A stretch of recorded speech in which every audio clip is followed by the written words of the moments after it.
Frank Lloyd Wright was known for pushing the boundaries of architecture, and his design for the Annunciation Greek Orthodox Church is no exception. Blending modern innovation with deep spiritual symbolism, this one-of-a-kind structure is unlike any other. Today, we're taking you on a full tour through one of the most unique churches in the world on this LoveNesters adventure. The Annunciation Greek Orthodox Church is a striking and unconventional masterpiece.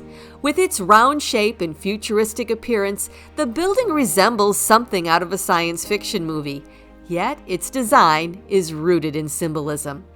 Designed by legendary architect Frank Lloyd Wright in 1956 and completed after his death in 1961, the church is considered by some to be a radical departure from traditional Byzantine church architecture. However, Wright masterfully incorporated Greek Orthodox symbols into the design. The circular shape represents the never-ending presence of Christ, while the jagged spikes extending from the dome serve as a powerful reference to the crown of thorns worn by Christ during the crucifixion. This should be a fun tour. It's a little cold out here though. Let's get inside.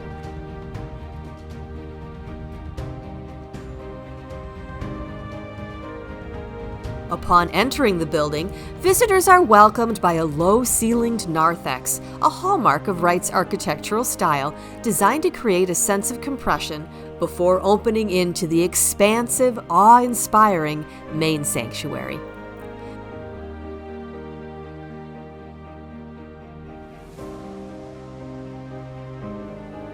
Welcome back to LoveNesters. We are in Wauwatosa, Wisconsin. We are at the Annunciation Greek Orthodox Church that was designed by Frank Lloyd Wright And inspired by his wife. This is a very unique structure. We're excited to share it with all of you. Thanks for being here. The tour begins with a brief explanation of the Greek Orthodox Church before explaining how Frank Lloyd Wright got involved. And in the mid-50s, one of the congregants, who was a prominent judge in Milwaukee, Chris Seraphim, said, did you talk to Frank Lloyd Wright? Now, some of these men had never heard of him. Some thought he was dead. Others thought, well, yeah, but he's famous, he's out of our league, so on and so forth. So he said, nah, we're going to stick with what we have. Well, anyways, he convinced them. So they went up to Taliesin, sat down, talked with him, and he accepted the commission immediately. But probably the main reason he accepted right away was Olga was born in Montenegro, but she was raised Serbian Orthodox. So she actually guided him. He talked to her. He says, what's important? What do I emphasize? Crosses, arches, circles. The cross out there that I pointed out is an equal-armed Byzantine-style cross inscribed. The circle and the cross is very much particularly to the Greek Orthodox. And what Wright did, he went to Constantinople, Istanbul, to visit the Hagia Sophia.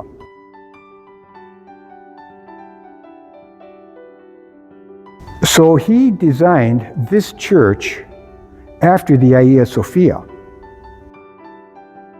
Hagia Sophia, like this church, is an equal-armed cross. So from the back of the altar to the back of the church, and from the back of the crying room to the side of the church, you have an equal-armed cross inscribed. In trying to get his concept across to the parishioners at the time, true story, this Wright took his coffee cup, put his saucer on top, and said, this is your church. And that's exactly what you see here. You see the circle, the dome on top, and you even see the cup. The reason for that, this church is also cupped. The reason for that is Wright said that the parishioners are cupped in the hands of God. He designed both the inside and outside, of course. That cross out there, as I mentioned, was designed by Wesley Peters. A lot of people, even in our congregation, think it was right, but I got it, one of my colleagues got it right from the horse's mouth. so I believe it, yeah. The iconography, as I indicated before, is not original, and I'll get to that in just a moment. But I would like to point out, one of the interesting characteristics for me are what everybody's going to tell you are the light poles. I call them vertical chandeliers because I believe that's more apropos to their function, their service. Wright was not a big fan of chandeliers from the ceiling. So he designed 3 vertical chandeliers, again for the Trinity. But what's really interesting to me is the way he designed the lights. If you notice, they're equal arm crosses, inscribed, of course lying flat, inscribed, a circle, and he has them clustered in sets of 3, again for the Trinity, 4 bulbs on each, 3 times 4 is 12, 12 apostles.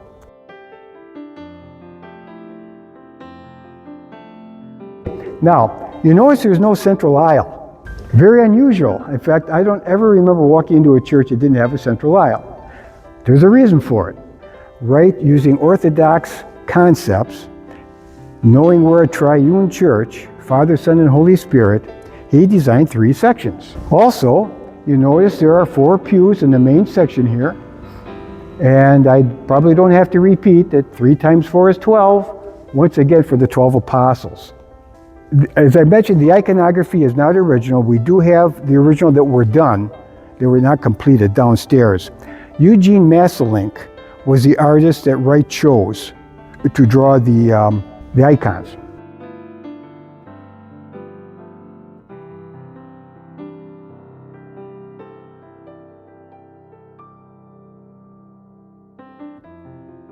In the 90s, I don't remember the exact year, the congregation decided that they wanted to go with a more traditional style, traditional Byzantine style iconography. The church itself is modern Byzantine style, a little bit more on the architecture itself. The dome itself, you see those cylindrical windows. I always want to say conical, and they're not conical, they're cylindrical. They're actually resting on about 750,000 ball bearings. The dome itself, the dome proper, sits on top of those. That dome literally floats. In fact, John Gerda in his book said, if King Kong came here, he could go up there and take that dome and spin it around. And the reason for that is because of the heat and cold.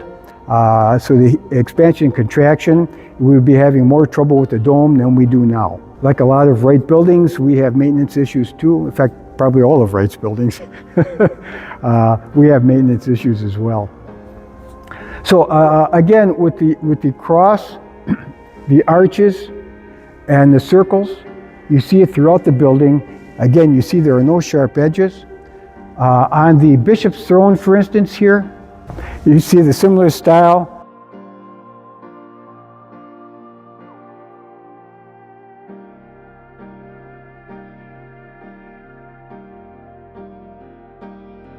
The 11,000 yards of concrete and 200 tons of reinforcing steel. The dome had to be built in 1 day, so the weather had to be perfect. It turned out to be the 14th of October in 1960. The men on top there, and what they're doing, they pull up buckets of concrete to pour on top and then smooth out, as you can see here. Technology at the time, I guess, huh? There are 4 crosses with the circle again up there, 4 of them, and they form an equal arm cross as well, just like the church is. Same position as the arms of the church down here. Those are the air conditioning vents. The windows were originally, those stained glass windows up there were originally open. The sides of the pews are carved to resemble a fish, an early symbol of the Christian faith. Unfortunately, he never saw it built, of course. So Ogavana took over and pretty much oversaw the project. Wes Peters was, of course, very much involved. Wesley Peters as I said, was Wright's right-hand man at the time. The carpeting, this is not original. It was replaced once, but it's identical.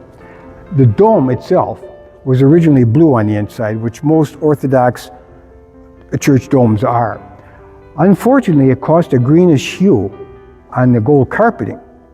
So they went to Ogavana, and she said, what choices are there? And they said, leave it the way it is or paint it gold. So they painted it gold. The outside of the dome, as you probably are aware already, was tiled. But again, because of the weather extremes, it was a nightmare and very costly replacing them, so they decided to just take them off and paint it. The cross on top was not original. Wright felt there was no need for a cross because the church itself is a cross. He felt it would be redundant, so he never designed one. About the time of the change in the iconography, they also put that cross on top. To symbolize the Trinity of the Father, Son, and Holy Spirit, you will see many groupings of 3 throughout the church, particularly in the steps.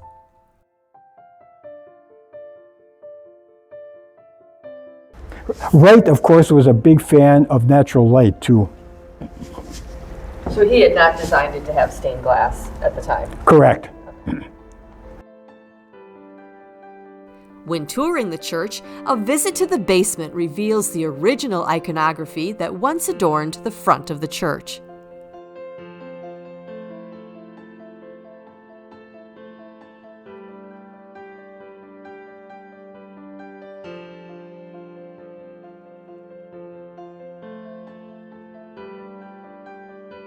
This is also the place to see the original pulpit, which was removed to create additional space.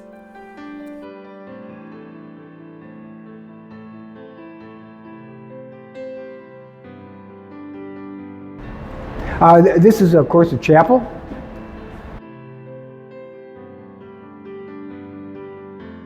The soleil upstairs is no longer carpeted. Originally, this is what it was like. Why the carpeting was removed, I really don't know, but it was.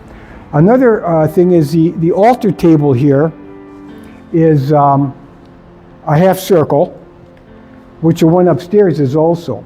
The difference is on the top. I'll point it out to you.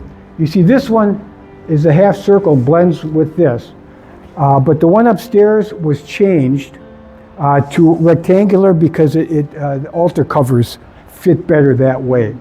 But this is originally the way the altar was upstairs.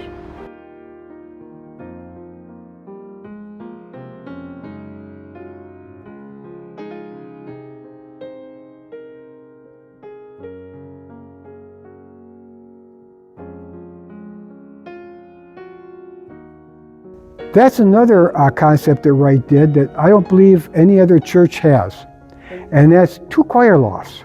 Why do we need 2 choir lofts? Well, we don't. But the reason for that is, in the Orthodox Church, we have what's called the symphonic system. When there are for instance, back in my chanting days, I don't do it anymore now, if there are 2 chanters, we will alternate back and forth. If there's only 1 chanter, quite often if the priest isn't doing something else, he'll alternate with the chanter. So the idea was to have 2 choirs to alternate. The church has never had 2 choirs.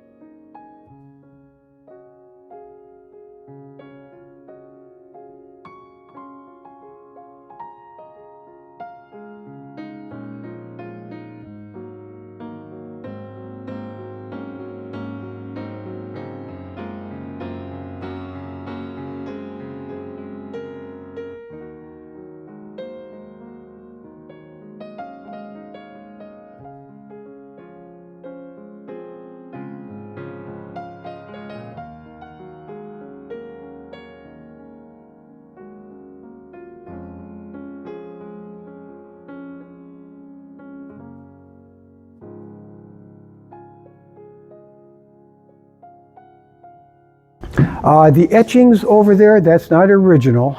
That was done by a local company, the same company that did the stained glass.